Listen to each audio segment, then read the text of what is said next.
नमस्कार दोस्तों। इस बार का लोकसभा चुनाव का रिजल्ट जैसे ही घोषित हुआ और बीजेपी ने जो कहा था कि अब की बार 400 पार, यानी कि बीजेपी जो है अपने दम पर 370 या 400 पार कर जाएगी, लेकिन उसके मुकाबले जो बीजेपी जो धराशायी होती दिखी और सिर्फ अपने दम पर बीजेपी ने 240 सीटें ही ले आ पाई। और उसके कारण जो हुआ क्या कि जो इंडिया अलायंस है, जो कि अपोजिशन पार्टी की अलायंस है, उनके द्वारा यह कोशिश की गई कि एनडीए की अलायंस पार्टनर्स जो है उनमें से कुछ दलों को तोड़कर अपने साथ मिला ले और किसी तरीके से जो है इंडिया की अलायंस की जो है यहां पर सरकार बने भारत में। लेकिन जो कि सबसे ज्यादा एक्सपेक्टेड था वो ये था कि एनडीए जो है वही सरकार बनाएगी और प्रधानमंत्री नरेंद्र मोदी ही बनेंगे, थर्ड टर्म कंटिन्यू करेंगे। और वही होने जा रहा है, नरेंद्र मोदी ही प्रधानमंत्री बनेंगे और 9 जून को शपथ ग्रहण उनका समारोह होने वाला है। लेकिन सरकार बनाने से पहले नरेंद्र मोदी और बीजेपी ने अपना शक्ति प्रदर्शन करने के लिए एनडीए घटक दलों का जो मीटिंग बुलाया और वहां पर सभी जो पॉलिटिकल पार्टी जो कि एनडीए का हिस्सा है और साथ ही साथ उनके जो सांसद है वो वहां पर उपस्थित रहे। और दोस्तों, जहां पर विपक्षी दलों का चुनाव प्रचार के दौरान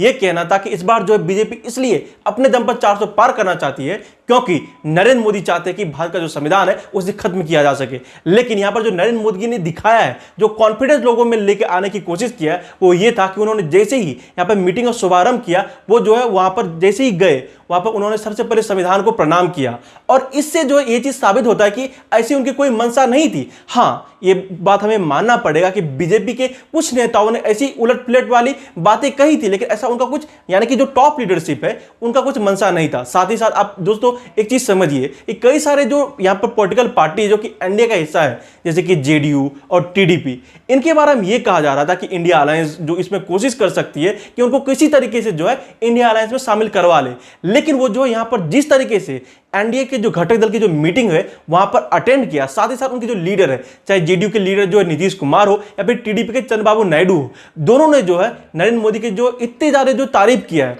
साथ ही साथ उन्होंने सर्वसम्मति से यह कहा कि हमारे लीडर जो है वो नरेंद्र मोदी है और हम उन्हें जो समर्थन देते हैं। साथ ही साथ राजनाथ सिंह ने यह चीज को अनाउंस कर दिया और कंफर्म कर दिया कि एनडीए के जो लीडर है, यानी कि जो नेता है, वो नरेंद्र मोदी। इसका मतलब यह है कि नरेंद्र मोदी ही प्रधानमंत्री बनेंगे और शायद बने रहेंगे। और दोस्तों एक चीज आप और समझिए कि जो नीतीश कुमार के बारे में यह कहा जाता था कि ये जो बहुत बड़े पलटू राम है और शायद ये जो है एनडीए का दामन छोड़ सकते हैं और जिसके कारण जो है एनडीए की जो सरकार होगी वो जो है काफी ज्यादा अनस्टेबल हो सकती है। लेकिन यहां पर जिस तरीके से नीतीश कुमार ने, चाहे वो बिहार में जब नरेंद्र मोदी गए थे चुनाव प्रचार के दौरान या फिर अब जब एनडीए घटक दलों की मीटिंग थी, दोनों जगह जो नीतीश कुमार जो है नरेंद्र मोदी के पैर छूते हुए नजर आए। हालांकि नरेंद्र मोदी दोनों जगह उन्हें रोका, लेकिन आप एक चीज ये समझिए, जो म्यूचुअल रिस्पेक्ट का एक भाव होता है। और देखिए नरेंद्र मोदी जो नीतीश कुमार से बड़े हैं और देखिए रिस्पेक्ट दिखा, मतलब बहुत अच्छी बात है, इस पर कोई बुराई नहीं होना चाहिए। लेकिन इस चीज को ये चीज कंफर्म करता है कि शायद अब नीतीश कुमार पलटेंगे नहीं, यानी कि अब जो बीजेपी या एनडीए का जो दामन नहीं छोड़ेंगे। जो टीडीपी के लीडर है जो कि चंद्रबाबू नायडू है, उन्होंने भी यहां पर कहा कि नरेंद्र मोदी की लीडरशिप के अंडर जो है भारत ने हमेशा प्रोग्रेस किया है। टीडीपी का जो है एनडीए ना छोड़ने का कारण यह भी हो सकता है क्योंकि इस बार जो है एनडीए में पवन कल्याण की पार्टी जनसेना पार्टी भी है। पवन कल्याण जो कि साउथ के एक बहुत बड़े हीरो है और पहली बार उनकी पार्टी ने लड़ा जिसका के नाम है जनसेना पार्टी। और उन्होंने भी ये चीज कहा कि जब तक जो है नरेंद्र मोदी देश के प्रधानमंत्री है तब तक भारत जो है किसी के सामने झुकेगा नहीं। और इसीलिए जो है नरेंद्र मोदी ने भी उनका तारीफ करते हुए कहा, इनका नाम पवन नहीं, ये तो सच में जो है एक तूफान है। आप दिखता है ना पवन, ये पवन नहीं, आंधी है। खैर, ये तो रही दोस्तों जो आपसी जो भाव था उसके बारे में। लेकिन आप और एक चीज समझिए कि देखिए हम कितना भी कह लें कि हो सकता है कि पिछले बार के मुकाबले, जैसे कि 2014 हो या फिर 2019, जब बीजेपी के पास जो अपने दम पर बहुमत से ज्यादा सीटें थी, इस बार नहीं है। लेकिन जिस तरीके से जो है जो पार्टीज है जो कि एनडीए का हिस्सा है, चाहे वो जेडीयू हो, टीडीपी हो, शिवसेना हो या फिर और सारी पार्टी जैसे कि एलजेपी हो चिराग पासवान की, वो जो है जिस तरीके से भरोसा दिखा रहे नरेंद्र मोदी के ऊपर, वो इस तरीके से लगता है कि इस बार का भी सरकार जो वो काफी स्मूथली फंक्शन करेगी और जो डिसीजन लेना होगा वो जो लेंगे। हाँ, ये बात सही है कि आपस में जो बातचीत होगी तो उसके बाद जो है यहाँ पर कुछ भी पॉलिसी बनेगी। देखिए चिराग पासवान जो कि एलजेपी के हैं, उनके पास टोटल बिहार में 5 लोकसभा की सीटें हैं। उन्होंने जिस तरीके से पहले भी कहा था और अब भी कह रहे हैं कि हम जो अनकंडीशनल सपोर्ट जो एक्सटेंड कर रहे हैं नरेंद्र मोदी के लिए, और जो नरेंद्र मोदी वो मेरे लिए राम है और मैं उनका हनुमान हूं। साथ ही साथ जो यहां पर मैं नीतीश कुमार की बात कहूं, नीतीश कुमार तो कटाक्ष मार रहे विपक्षी दलों पर। वो तो ये कह रहे हैं कि इस बार तो लोग कुछ सीटें जीत भी गई, अगले बार तो लोग कुछ भी नहीं जीत पाए। लगता है कि अगली बार जो आप आइएगा ना, तो इस बार हम देखें कि कुछ इधर उधर कुछ जीत गया है, अगली बार सब हारेगा, हमको पूरा भरोसा है। मतलब क्या ही कहा जाए। और देखिए टीडीपी की बात करें तो देखिए जो चंद्रबाबू नायडू है उनका खुद का कुछ मंशा है, उनका कहना है कि जो आंध्र प्रदेश है उसको जो स्पेशल स्टेटस मिलना चाहिए, साथ ही साथ उनका खुद का जो मुस्लिम वोट बैंक है, और उसी तरीके से कुछ जो जेडीयू के लिए भी है बिहार में। तो अब उन चीजों को किस तरीके से जो बीजेपी और एनडीए जो हैंडल करती है आपसी सहमति, वो देखने वाली बात होगी। लेकिन हाँ, तो यहाँ पे कुछ पॉलिसीज है जैसे कि अग्निवीर को लेकर है, तो उसके लिए जो जेडीयू है वो कहती है इसको जो एक बार रिव्यू किया जाए और इसमें जो भी है उसे जो चेंजेस किया जाए। और साथ ही साथ उनका पूरी तरह से ये बात मानना है कि जो यूनिफॉर्म सिविल कोड है वो उसके लिए जो वो सपोर्ट करेंगे। साथ ही साथ उनका ये भी कहना है कि लेकिन इसके जो स्टेक होल्डर्स है, जो भी लोग हैं, उनसे पहले बात किया जाए और उसके बाद जो कोई पॉलिसी बने। तो देखिए एक चीज आप समझिए कि जो टीडीपी के जो लीडर चंद्रबाबू नायडू, उनका एक बहुत ज्यादा जो बयान जो है काफी यहां पर जो सुर्खियों में है वो ये है, वो उन्होंने कहा था बहुत पहले कि देश में जो है कास्ट सेंसर के जगह पर जो स्किल सेंसस हुआ है।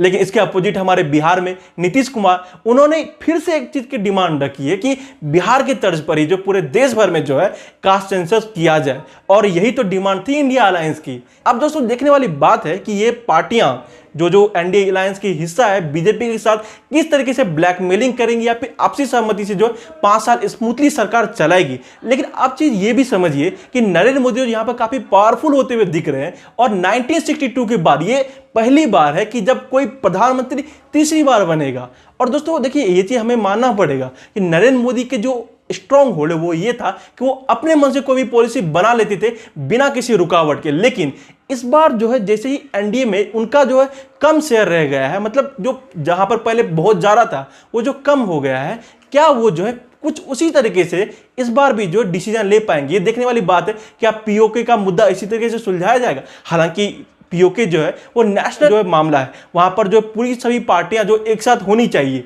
लेकिन हाँ, जो कई सारे और मुद्दे हैं वहां पर, जैसे कि वक्फ का जो इशू है, साथ ही साथ कई सारे मंदिर जो है उनके बारे में जो यहाँ पर बातें कही जा रही थी, साथ ही साथ जो जुडिशरी रिफॉर्म्स है उनके लिए पार्टियां क्या कहती है वो देखने वाली बात होगी। लेकिन हाँ, आप एक चीज ये भी समझिए, जो चाहे टीडीपी हो या फिर जेडीयू, ये लोग कह तो रहे हैं कि हम जो अनकंडीशनल सपोर्ट एक्सटेंड कर रहे हैं नरेंद्र मोदी के लिए, लेकिन बैक चैनल्स में ये लोग जो है यहाँ पर नरेंद्र मोदी से या फिर बीजेपी से ये कह रहे हैं कि हमें कुछ इंपॉर्टेंट मंत्रालय जो है हमारे पास होना चाहिए। अब क्या क्या मंत्रालय उनके पास जाता है ये देखने वाली बात होगी। देखिए यहाँ पर जो टीडीपी के बारे में कहा जा रहा है कि वो चाहते हैं कि फाइनेंस मिनिस्ट्री, साथ ही साथ उनके पास जो एजुकेशन मिनिस्ट्री हो और कई सारे जो मिनिस्ट्री वो भी हो। अब यहाँ पर जो जेडीयू है उनके बारे में भी कहा जा रहा है कि वो लोग जो है यहाँ पर फाइनेंस मिनिस्ट्री चाहते हैं, एग्रीकल्चर मिनिस्ट्री चाहते हैं, कई सारे और मिनिस्ट्री चाहते हैं। अब देखिए ये सब चीजें किस तरीके से मैनेज होगा ये देखने वाली बात। यहां पर जैसे ही एनडीए घटक दल का मीटिंग खत्म हुआ, उसके बाद जो जितने भी पॉलिटिकल पार्टीज एनडीए में और साथ ही साथ उनके जितने भी सांसद हैं,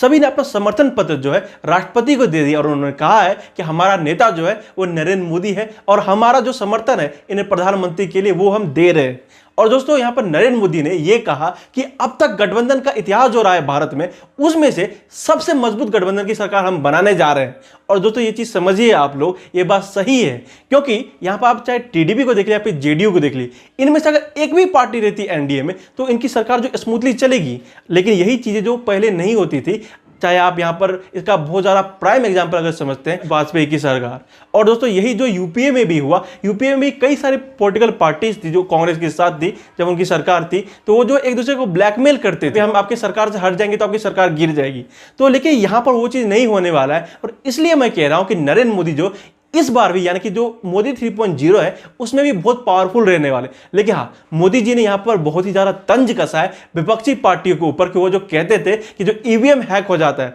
और बीजेपी इसलिए जीतती है क्योंकि ईवीएम को जो वो लोग हैक करवा देते। लेकिन जैसे ही उनके यहां पर जो है वोट संख्या बढ़ा, उनकी सीटों की संख्या बढ़ी, तो वो लोग जो है इस बार जो है जैसे चुनाव रिजल्ट आए तो एक ने भी ये नहीं कहा कि ईवीएम में गड़बड़ी। और साथ ही साथ दोस्तों नरेंद्र मोदी ने कांग्रेस के ऊपर बहुत ज्यादा तंज कसा है, क्योंकि यहां पर जो कांग्रेस के जितने भी बड़े बड़े नेता हैं वो ये कह रहे हैं उनके मतलब बीजेपी जो है उनके पास खुद के दम पर बहुमत नहीं है, यानी कि उनके पास सिर्फ 240 सीटें हैं, जबकि बहुमत के 272 सीटें हैं, तो इसलिए उनको प्रधानमंत्री नहीं बनना चाहिए। लेकिन मोदी जी यहां पर यह कह रहे हैं कि आप देखिए, चाहे 2014 हो, 2019 हो और 2024, तीनों बार का कांग्रेस का सीटों को मिला लीजिए, लेकिन उससे भी ज्यादा जो है हमारे पास इस बार सिर्फ 2024 में ही आया। जैसे ही 9 तारीख को शपथ ग्रहण समारोह होता है, यह हमें पूरी तरह से कंफर्म हो जाएगा कि इस बार जो नरेंद्र मोदी कितने पावरफुल होने वाले, या भले ही वो प्रधानमंत्री रहेंगे लेकिन उनकी पावर जो कम हो जाएगी।